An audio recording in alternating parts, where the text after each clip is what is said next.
What's up, everybody? I'm John Middlekauff. You know what I need you to do. Subscribe to our YouTube channel. We got content for days reacting to every NFL game all the time, every single day. Subscribe, like the videos. Let's go. Okay, welcome to Black Monday, the craziness where most people keep their job because that is what happened. I would say I'm recording this on Monday afternoon. And I think you can even look back into late Sunday afternoon when Jim Irsay, who's basically weekend at Bernie's, kept everyone around. The Miami Dolphins kept everyone around. Today we found out John Mara and the New York Giants. And I'll just give my opinions on the news that we found out on Monday. Schoen, Daboll returning. Baalke stays, as we kind of could see coming. Doug Peterson is out. Zac Taylor and Mike McDonald make some coordinator firings, which I don't want to say we're out of the blue. You know, the Bengals defense was atrocious most of this season, and there had been rumblings that, at least I had read on the internet, that Ryan Grubb was in trouble. And I think most people assume that he will now go back with Daboll to Alabama, where he actually originally went with him and then came to Seattle. So I'll give some thoughts on all those moves. And then just we'll talk more about the games as the week goes on. But as of today, I just saw a tweet from Shefty that said that Jalen Hurts, and maybe the Eagles put this out, is still in concussion protocol. So that is definitely something to keep an eye on. Are the Eagles? We'll dive into it. So today is mainly going to be about the nothingness that happened in Black Monday, a day that typically can be kind of crazy. Now, part of that is Gerard Mayo was fired yesterday, but it does feel like, and especially if Mike McCarthy keeps his job, which feels like a very strong possibility, this is not as crazy I mean, people were saying like 8 to 10 jobs were going to become available. That is not the way it's playing out currently. But before we dive into some football, I got to tell you about my friends, my partners, and the official ticketing app of this podcast, Game Time. Here's the thing. Do you want to go to one of these games? I have so many people DMing me. I'm going to a playoff game. I'm doing it. And I'm doing it with your friends at Game Time. And here's the thing. Any game, college, pro, college basketball season's in full swing. NHL's in full swing. Concert season really gets going here in a little bit. Any show you want to watch this upcoming year, we got you. So here's the thing. Take the guesswork out of buying tickets with Game Time. Download the Game Time app, create an account, and use the code JOHN for $20 off your first purchase. Terms apply again. Create an account and redeem the code JOHN for $20 off. Download the Game Time app today. Last minute tickets, lowest prices guaranteed. Black Monday has come and went, and it turned out it wasn't that crazy. It wasn't that dark. The rain clouds, the sun has come out. Where I'm at, it's about 65 degrees. And I would imagine a lot of people are feeling that way. And I think big picture, and I say this all the time, these owners want no part of going on a coaching search or a GM search if they can avoid it. As you get my age and older, you hear so many people say, I want no part of dating. I am exhausted from dating. Honestly, it probably keeps some relationships together because it's like I can't even fathom the thought of going back out on dates, of just going through that process again. And I think it's the same thing when it comes to some of these owners with their GMs and coaches. One, they don't speak the language. It is very easy for them to hire, especially the people that have business backgrounds that come from other industries that purchase the team, to hire a president of operations. Like, that's their forte. Excel spreadsheets, talking revenue, top line, bottom line, expenses, how to staff. Like, they're comfortable doing that. But when you hire a coach and you talk the culture of the locker room, let alone to the schemes on offense, defense, and special teams, to how we're going to run the draft and free agency, the owner is essentially no different than most human beings. They just kind of turn into a fan. And they have no more insight than the next guy. And I think the thing that makes football way more complicated than these other sports, you can't just play a pickup football game. It does not exist. The only way to play real football is 11 on 11 with shoulder pads and a helmet and coaches calling the plays. You don't need that to play basketball. You don't need that to play baseball. You need it to play football. And obviously, the complexity of it all at the highest level is very intense. And now, with the explosion of the league in terms of money, it's also very, it's expensive to fire people, even if it quote unquote is just a line item. Some of these guys probably get a little tired of just paying people to walk away. And the easiest thing always is to keep them over firing them. Now, that doesn't mean it's the right thing to do, but by far the easiest thing always is to keep them than to fire them. John Mara has run through coaches and GMs since firing Tom Coughlin. Constant coaches, right? Two and done, two and done, two and done. And it has to be really exhausting. The problem is, over that period of time, now with the current group, they continue to suck.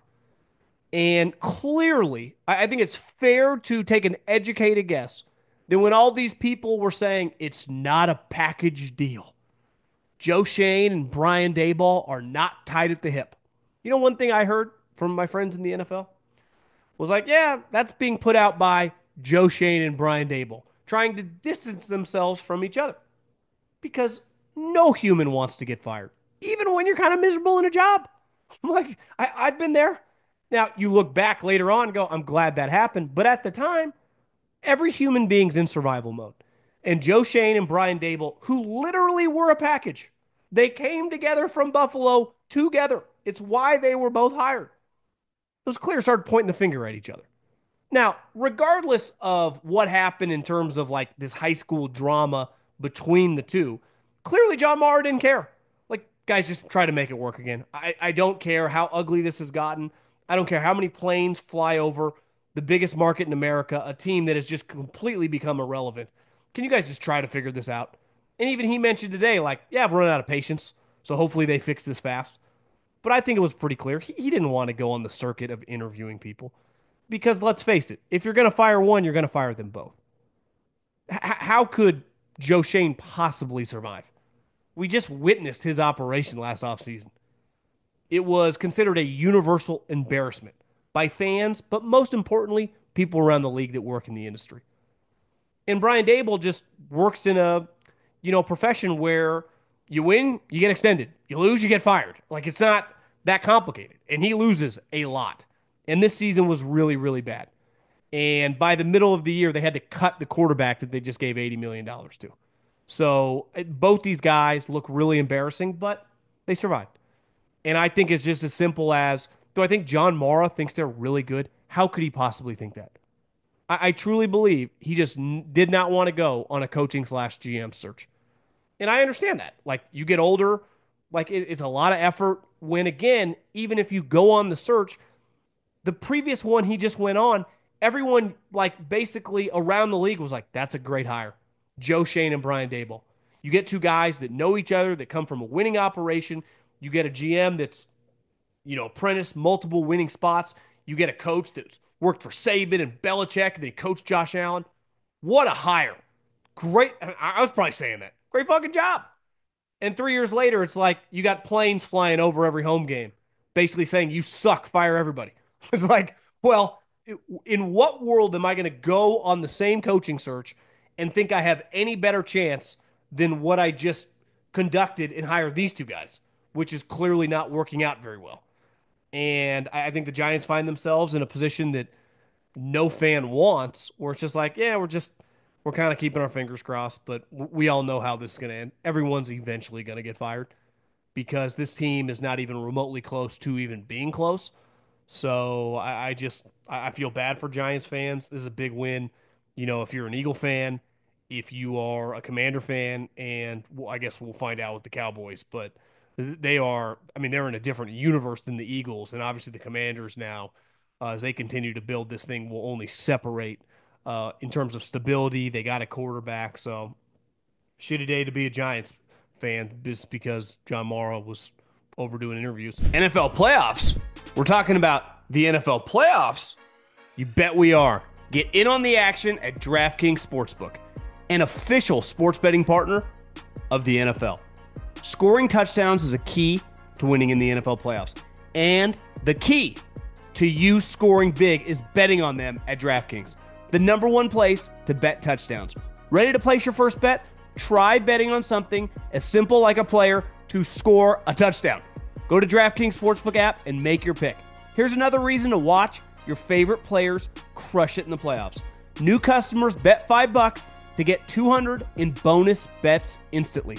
Score big during the NFL playoffs with the DraftKings Sportsbook. Download the DraftKings Sportsbook app. Use the code JOHN, J-O-H-N. That's code JOHN for new customers to get 200 in bonus bets instantly when you bet just $5. Only on DraftKings Sportsbook. The crown is yours. You know, I think one thing, because the amount of money that is in the NFL, obviously the payrolls, are a lot different than most industries. You pay 53 guys combined anywhere from 220 to $250 million. Like, that's pretty abnormal. You pay a guy running those people anywhere from 10 to $20 million. And then he has several $1 million employees as well on his staff. So because the money is so big, we act like it's like Apple, Google, or Amazon, when really it's a pretty small operation. And I haven't worked in a corporate setting. Hell, I haven't had a job, a W-2 job in, close to a decade now. But, I worked in football, then I worked in radio, and a lot of you guys work in different industries. Being a politician, like, is something that impacts us all. And some of us have that ability, and I've never been great at it. It's really hard for me to, I would say, keep my mouth shut. Obviously, it's why I do this for a living, but it's not a strength of mine. Like, I would not consider myself a great politician.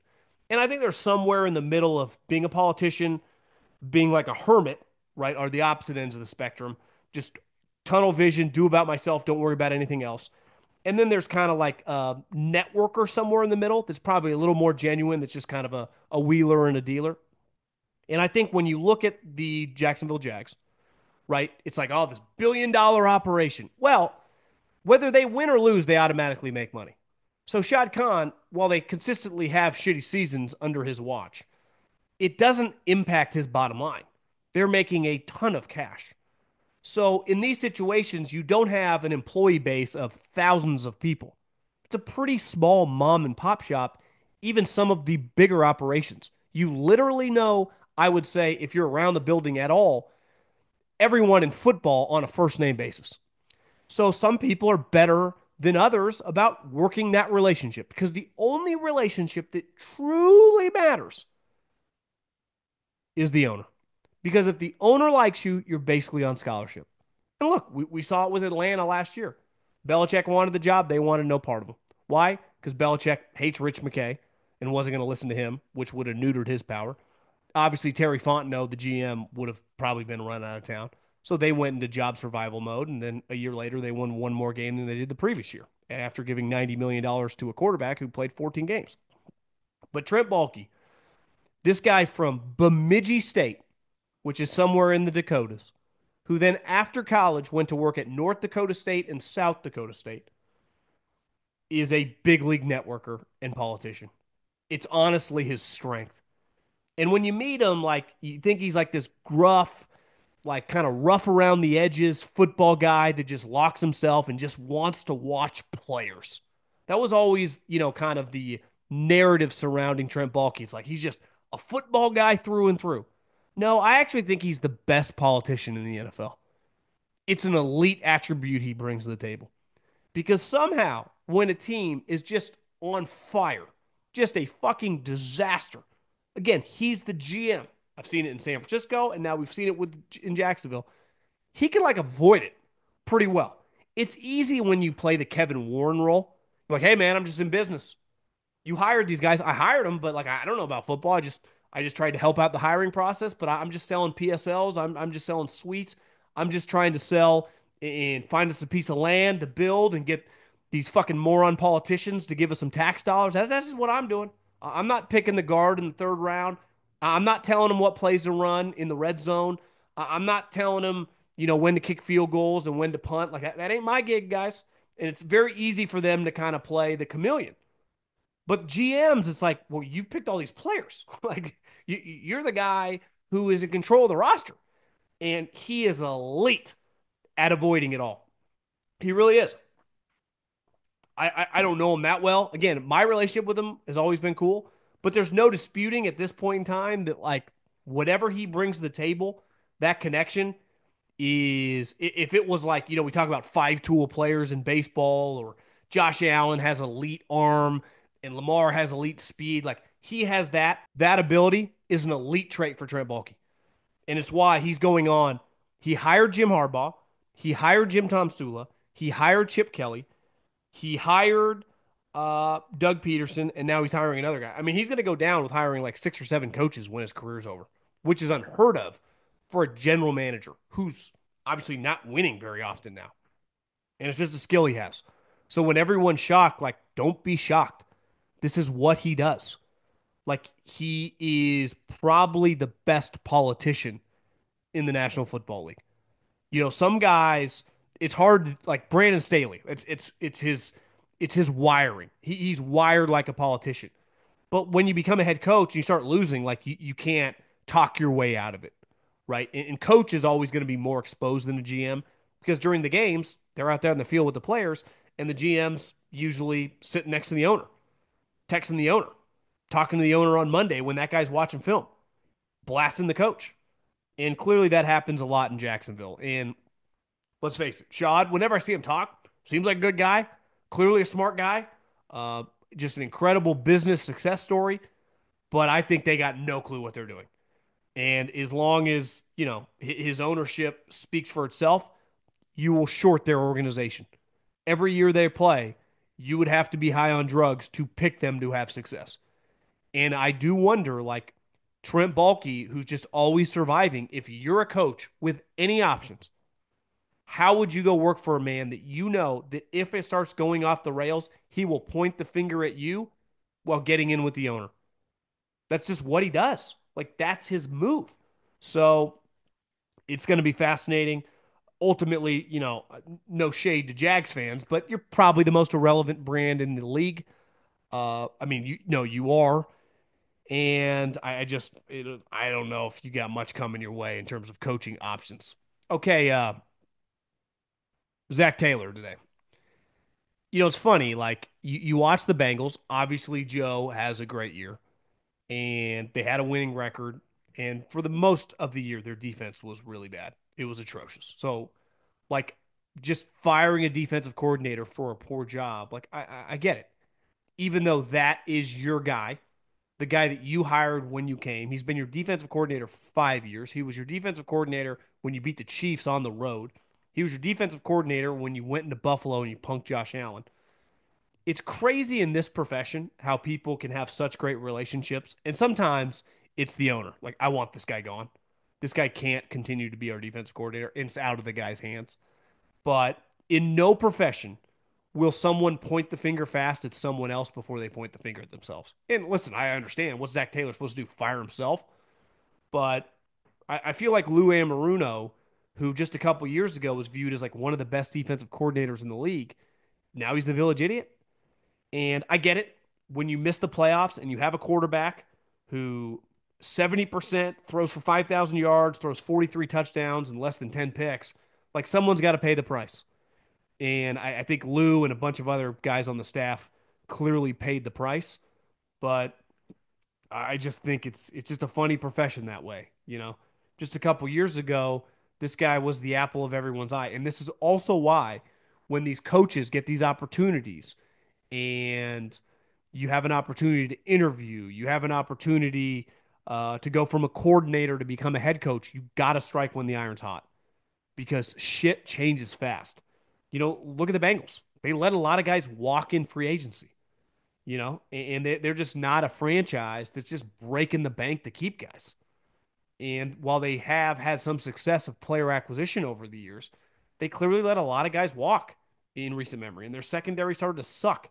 Is that Lou Anarumo's fault? He's not the GM. The owner essentially is. So I don't know the guy. I'm not trying to defend him. I mean, for a lot of this year, his defense was really bad. But it's not exactly like he had Pac-Man Jones out there and Vontez Burfict. I mean, I thought his defense personnel-wise was pretty shitty. I mean, once they lost Jesse Bates a couple years ago, that their secondary hasn't been the same. And they were talking about it on the Saturday night game, is they'd been rotating a lot of players in. They tried to kind of get that magic back, and they couldn't. Like that's a player personnel problem, not necessarily a coaching problem. I think Lou Anarumo is going to be hired this offseason as a defensive coordinator. Now the difference is Zac Taylor and Lou knew each other. He brought him. He's been his defensive coordinator the whole time. When Mike McDonald became the the head coach from Baltimore of Seattle, John Schneider then became one of, if not the most powerful GMs in the NFL. He got rid of Pete Carroll, who was the grand poobah there. So he becomes the boss. He hires a guy under 40 with zero head coaching experience. And just because most of his, coaching career has been under the Harbaugh brothers, is going to have a limited network. So he's going to have juice in hiring coordinators. So when they hired Ryan Grubb away from Alabama, obviously Schneider's going to know him well. He was coaching right in his backyard. Sure, they got to know each other as friends.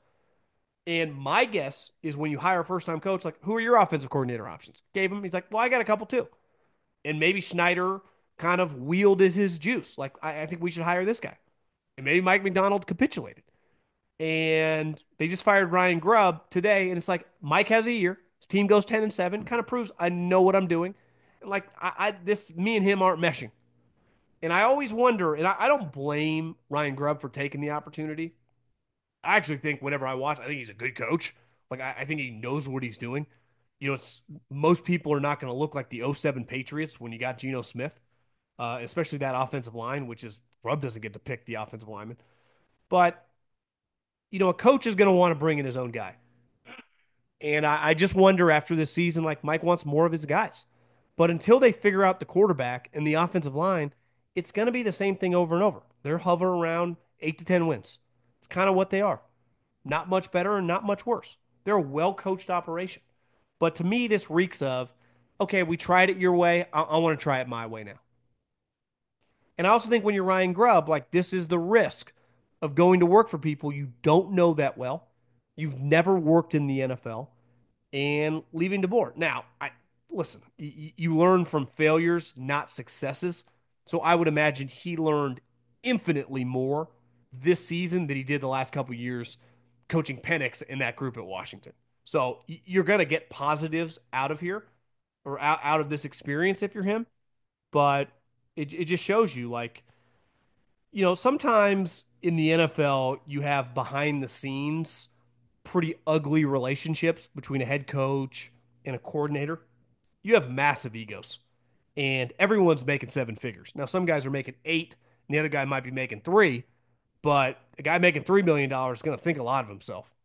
And you hired me for a reason. I know what I'm doing. And I think sometimes when you get these offensive defensive coordinators, the defensive coordinator looks at the offensive guy like, you don't fucking know what you're talking about when it comes to my unit, when it comes to my group.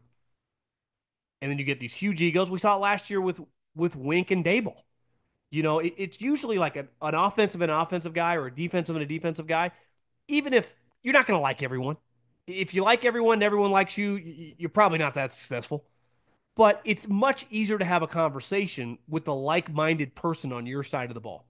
So if I'm an offensive line coach and you're a wide receiver coach or you're the quarterback coach, like eventually we can find some common ground.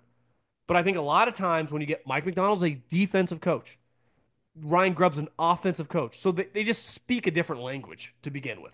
One guy speaks Chinese, the other guy speaks Spanish. And again, they both have huge egos. They're both multimillionaires at this point. That's where you start butting heads.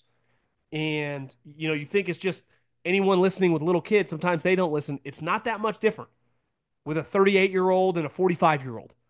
They start going, fuck you, fuck you. And that kind of can kind of happen throughout the season. And unless, you got a big J digging in or someone internally wants that out, you don't know. I mean, last year the Wink and the Daboll stuff just started leaking out, so we all heard about it. A lot of these situations, it's not that much different. We just don't know what's going on.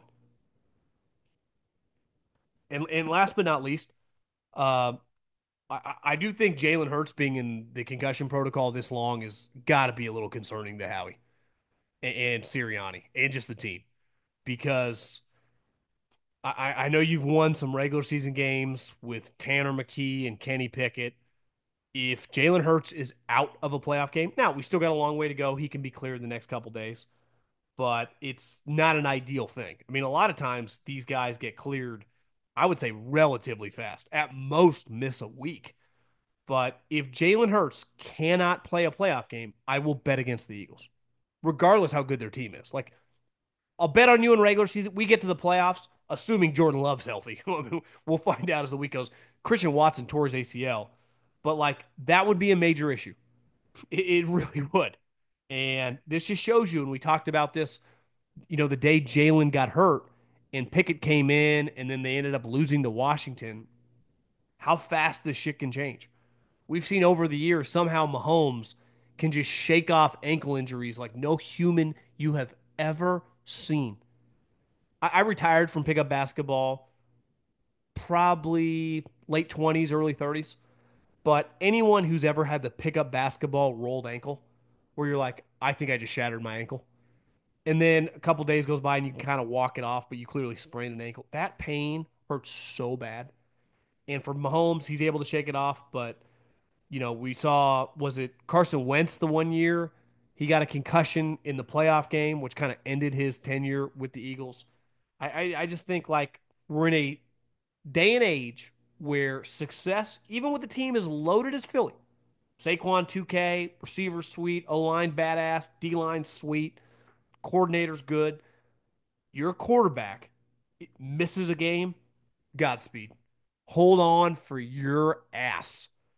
Doesn't mean they couldn't pull it off, but I think that would be pretty nuts. Now I'm recording this Monday afternoon. We got a long way to go. But that was just like, damn, this is a pretty serious concussion. Some guys shake it in a couple days. Other guys like this, it clearly lingers on. And yeah, I just that game, I would say, assuming the Packers were to play well, even if Jalen was playing, like you could see it being a good game. That's the thing. Like the two best matchups on paper, right? With just talent is Packers Eagles and in theory Steelers Ravens, but no one gives the Steelers a chance. It's like I've been watching you. You're not any good. Like I see it over and over and over again. Like I'm not just gonna be like, this is the week. Doesn't mean it can't happen, but no one's gonna think that. Where I think when you look at the Packers, like they kind of haven't been playing great either. But you go, listen, I could see them having a good game and just pushing Philly. But you tell me Jalen Hurts is out. Whoa, that changes the landscape for sure.